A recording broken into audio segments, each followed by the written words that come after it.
একটা অগোছালো নোংরা বাড়ি বা রুম আর একটা নোংরা মানসিকতার মনের মানুষ, এই দুটো বিষয়ের সঙ্গে কাটানোই খুব মুশকিলের।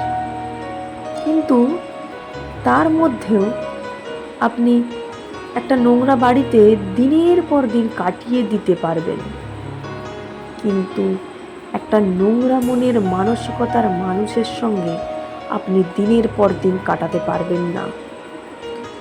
আপনি চাইলেই একটা বাড়িকে, একটা রুমকে পরিষ্কার করে নিতে পারবেন, কিন্তু আপনি চাইলেই একটা নোংরা মনের মানসিকতার মানুষকে পরিষ্কার মন তৈরি করে দিতে পারবেন না।